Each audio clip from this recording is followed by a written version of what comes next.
O ministro Alexandre de Moraes, do STF, anulou a decisão da Câmara que rejeitou a cassação de Carla Zambelli e determinou a perda imediata do mandato da diputada. Moraes afirmou, em decisão tomada na noite de ontem, que a Câmara violou a Constituição ao manter o mandato da parlamentar, apesar da condenação transitada em julgado contra ela. O ministro determinou que Hugo Mota, presidente da Câmara, efetive num prazo de 48 horas a posse do suplente de Carla Zambelli. Moraes solicitou a Flávio Dino, presidente da primeira turma do STF, que a sua decisão seja analisada pelos ministros do colegiado. Zambelli foi condenada em maio deste ano a 10 anos de prisão em regime fechado pelos crimes de invasão de dispositivo informático e falsidade ideológica. Não sei se vamos dar, mas já formou maioria.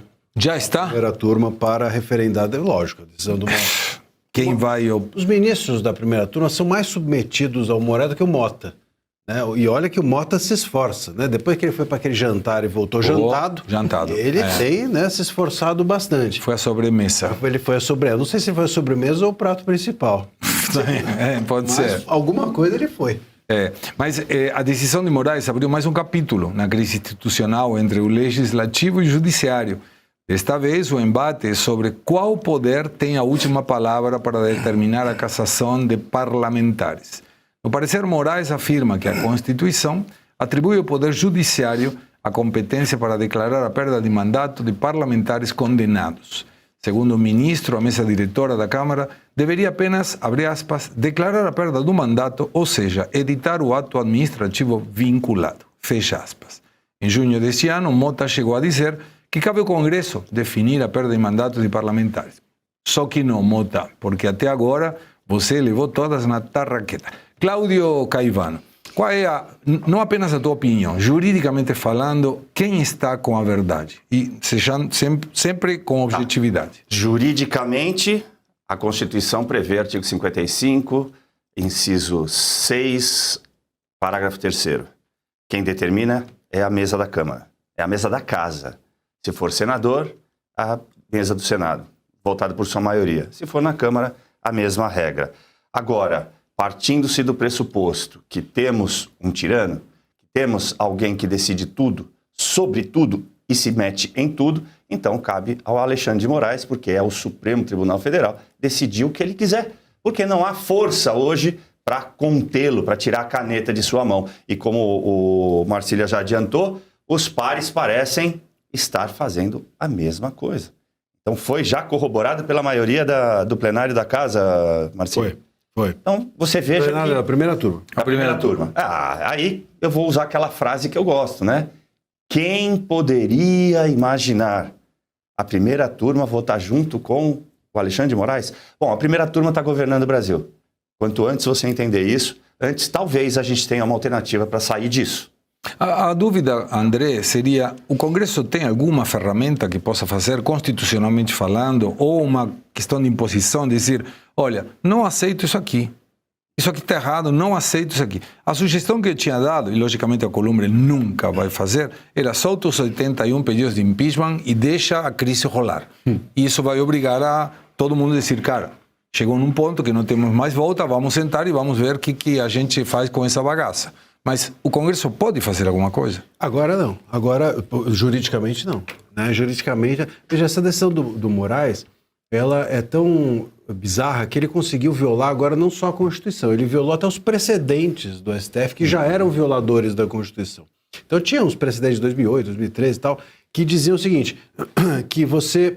E até, enfim, você pode discutir essa lógica. Pô, se a pessoa começa em regime inicial fechado, o cumprimento da pena... não seria discutível se ela perde ou não o mandato. Essa é a discussão que foi feita lá no caso do Natan, em 2013 e tal. O Barroso decidiu isso. Por quê? Porque, se o cara vai estar preso, encarcerado, como é que ele vai exercer o mandato? Bom, enfim, aí tem uma discussão. Mas essa discussão que o STF fez de se a decisão da Câmara deve ou não ser relativizada, o Moraes sequer fez. O Moraes atropelou, ele tratorou, ele simplesmente foi para cima da Constituição e da decisão da Câmara e ignorou a Constituição e a decisão da Câmara. Veja, uma coisa é indiscutível. O artigo 55 diz a competência para declarar a perda de mandato é do Congresso.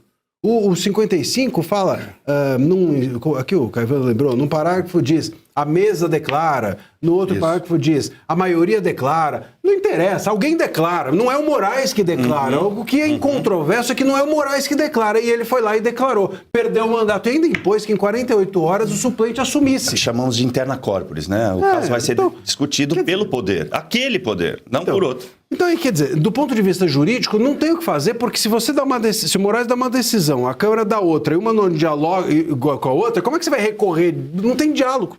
Portanto, o que pode ser feito, ou o que poderia ser feito, é um enfrentamento político de outra ordem. Qual é o enfrentamento político que podia ser feito? O Mota ainda pode, chegar agora e falar assim, eu não acredito, mas não acredito mesmo que ele faça. Mas ele pode chegar e falar assim, não vou dar posse para o suplente.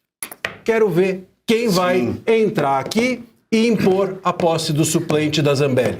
E aí é o seguinte, aí o Moraes fica numa sinuca, porque o Moraes, o que ele teria que fazer? Impor força policial para botar a posse da pessoa. Imagina só, um policial ir lá empossar em nome do Moraes. Aí fechou o Congresso. Então, isso, mas está precisando. Pois é. Aí a gente tem uma crise que talvez as pessoas acordem o que está acontecendo. Mas o Mota não só não vai fazer isso, como, sinceramente, porque o Mota, ele é um cara com o rabo preso.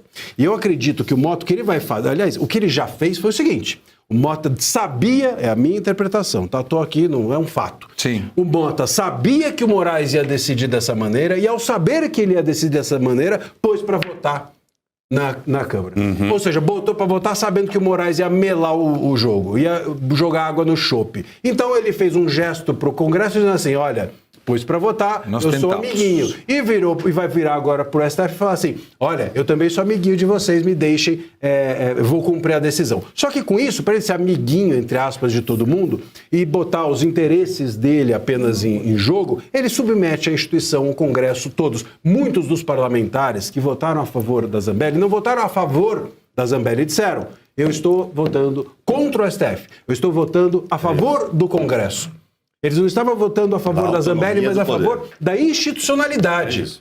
Se esses parlamentares precisariam ter, claro, na presidência, alguém que não pensasse só em si. O Mota só pensa nele, nos seus interesses, no seu Tinha que ter alguém com testosterona, né? Eu vou divergir rapidamente, deixar os colegas falarem. Tem saída na Constituição. Mas, de novo, falta testosterona. Está lá no 142. É só ler o finalzinho dele. Por iniciativa de quaisquer dos poderes, garantia da lei e da ordem. Fica a dica, parlamentares. Falou isso, ó. Suano. Eu vou pegar 2 pontos, um que foi falado pelo Caivano, mas no caso mais uma brincadeira. Quem imaginaria que o STF não está governando? Não, o STF ele está desgovernando o país. Por quê? Porque o pior de tudo é que ele não apresenta os seus posicionamentos como um projeto de país, um projeto de políticas públicas. Na realidade, ele entra para atrapalhar as decisões do Executivo e do Legislativo. Essa é a ação por excelência. Por isso é o desgovernar. É colocar todas as formas para atrapalhar, inclusive para esvaziar, desmerecer e fragilizar cada vez mais o Legislativo. E o Executivo está só olhando. Por quê? Porque o Executivo sabe que ele precisa do conluio com o STF. Quando o Marcília tratou... E como é que a quem a gente vai recorrer? Por incrível que pareça, eles já se expressaram para quem deve ser feito o recurso. Quando o Dias Toffoli chegou determinada vez e fez um pronunciamento em que ele falou, nós somos o poder moderador, nós somos o quarto poder. Ele se auto-intitulou o quarto poder, aquele que é o que resolve o problema das relações entre os demais poderes do Estado, esquecendo que isso é uma aberração. É interessante quando o Caivano falou do artigo 142, é importantíssimo. É um dos artigos mais mal escritos da história das constituições, talvez do mundo, não apenas brasileiro. E talvez propositadamente. Propositadamente. Porque não define, afinal de contas, qual vai ser o processo de iniciativa da solicitação de uma intervenção das forças militares para restabelecer a ordem nas relações entre os poderes, trazendo um outro problema, que esse é o problema que ninguém sabe como resolver. Se o presidente da República é o comandante em chefe das Forças Armadas, há o cabimento para que qualquer um dos poderes reivindique o artigo 142 e convoque as Forças Armadas sem ter autorização do presidente da República, que é o comandante em chefe das Forças Armadas. Significa o quê? Ele vai ter que negociar com o presidente da República. E o que o presidente da República vai dizer? Não vou aceitar isso, por uma razão muito simples, porque eu estou do lado do STF. Acabou. Por incrível que pareça, aquilo que o Caivano falou é o correto, porque qualquer um dos chefes dos poderes pode convocar as Forças Armadas para restabelecer a ordem, uma vez que um poder se sobrepôs ao outro. Isso é lógico, mas o imbróglio... Depois da vírgula. E o imbróglio que cria é tão grande que aí fica numa situação que, para mim, o que parece que poderia ser a única solução. É curioso quando você disse, joga os 81 pedidos de impeachment. De repente, não precisa nem botar o 81. Sabe o que eles podem fazer? Eles fazem o seguinte, chegam para o executivo e negociam. Vamos fazer o seguinte, aqueles indivíduos não estão preocupados com você. Você vai ganhar o direito de indicar mais 2 ministros do STF. E nós vamos pautar em regime de urgência e fazer todo o trâmite de acordo, 2 impeachments de 2 ministros do Supremo e você indica. E a gente já deixa pautado para a sabatina. Eles poderiam fazer isso. É uma jogada errada, é uma jogada de malandragem, é uma jogada de má intenção, mas é a única coisa que poderia, de alguma forma, mostrar que no Congresso existe alguém com capacidade de enfrentar o Supremo. Mas a realidade é muito simples. Nenhum deles está preocupado em produzir equilíbrio e governança no Brasil. Cada um está preocupado com o seu interesse individual e como garantir a proteção para si e para os seus familiares. Dentre eles, o Mota. O Mota, por exemplo, ele está peitando porque ele sabe que, de alguma maneira, ele vai poder negociar lá e dizer, não, apenas cumprir aquilo que o Congresso quer. Eu estou buscando um equilíbrio entre essas forças aqui, que são forças que não estão interessadas. Eu estaria interessado. Mas qual é, afinal de contas, a sugestão de vocês? Muito provavelmente eles vão mandar um deputado lá para conversar com o Mota. Eu não ficaria surpreso se fosse o bobo da corte. Mas deixa eu só lembrar que o seguinte, né? Hoje, para isso acontecer, a gente precisaria ter um governo federal com autonomia, a gente precisava ter um STF que não manda no governo federal, a governabilidade hoje do governo federal depende totalmente do STF. A gente vê pesquisas recentes de 8 em cada 10 decisões do STF são favoráveis ao governo e assim ele toca adiante. A gente sabe o Randolph passa o dia inteiro, o Lindenberg, só peticionando para o STF. E PSOL, bancada feminista do PSOL. Então o governo federal ali é um consórcio e o STF ainda tem na manga o Hugo Mota e o Alcolumbre. Então, os poderes não são independentes do STF para que alguém... Quem vai garantir a ordem nessa história? As Forças Armadas que também estão completamente submetidas. E vamos ainda nos lembrar que esse artigo 142, o professor Ives Gandra, quando se propôs a estudá-lo, a fazer um estudo sobre ele, foi acusado de golpe de Estado pela OAB. Por uma representação feita uma representação feita na OAB pela ABI. Associação Brasileira de Imprensa. E isso ainda está rolando, hein? Nem foi arquivado. Sabe por que ele foi acusado? Porque o professor Ives Gandra, quando ele fez a análise do artigo, ele participou até do momento da confecção.